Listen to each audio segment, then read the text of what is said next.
Heather and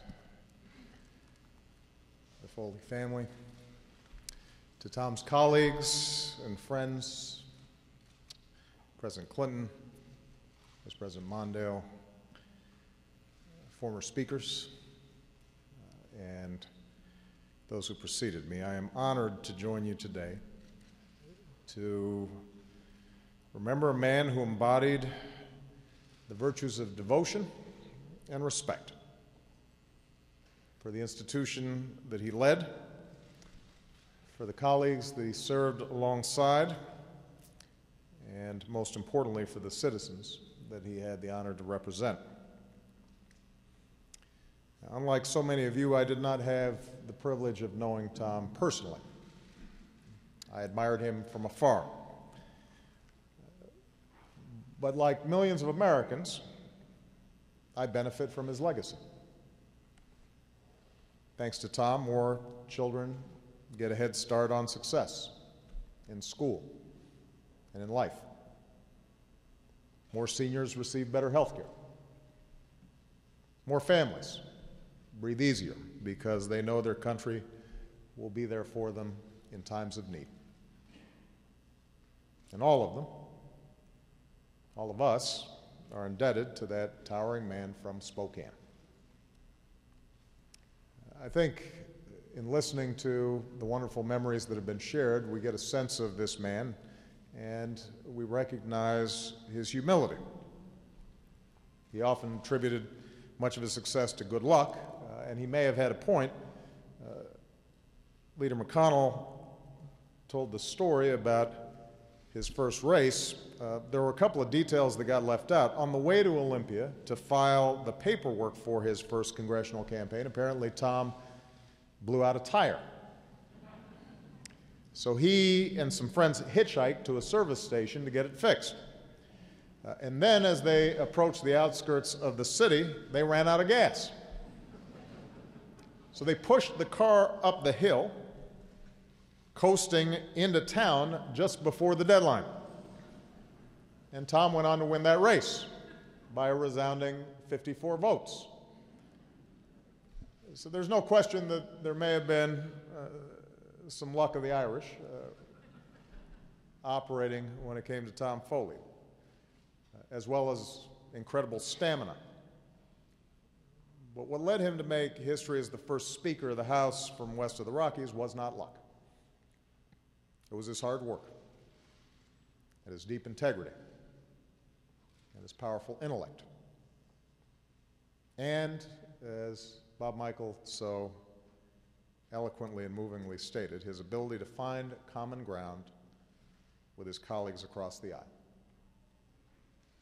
And it was his personal decency that helped him bring civility and order to a Congress that demanded both, and still does. Which brings me to a final point. At a time when our political system can seem more polarized and more divided than ever before, it can be tempting to see the possibility of bipartisan progress as a thing of the past, old school, as Bob said. It can be tempting to wonder if we still have room for leaders like Tom, whether the environment, the media,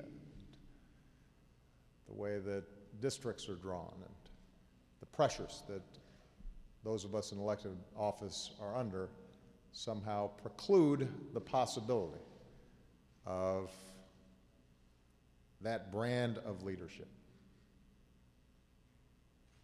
Well, I believe we have to find our way back there.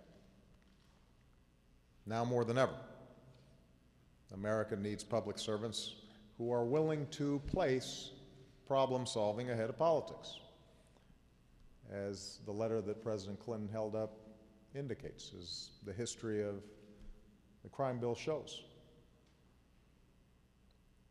We are sent here to do what's right, and sometimes doing what's right is hard.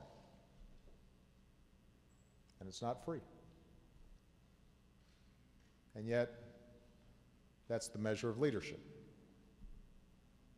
It's important for us who feel a responsibility to fight for a cause to recognize that our cause is not advanced if we can't also try to achieve compromise.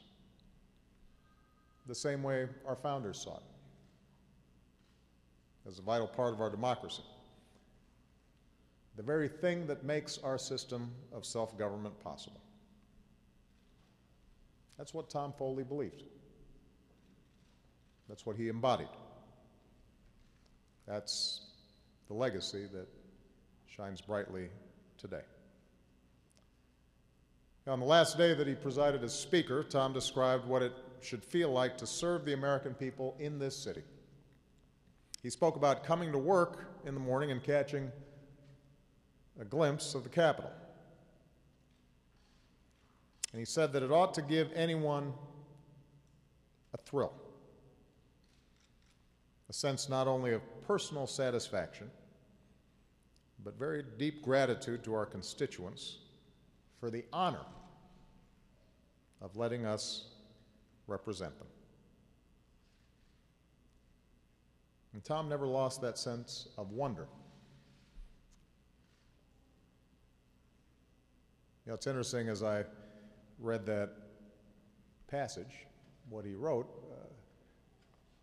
the first time I visited Capitol Hill, Tom Foley was Speaker. I was a very young man, and I was doing community work, and I remember seeing that Capitol and having that same sense of wonder.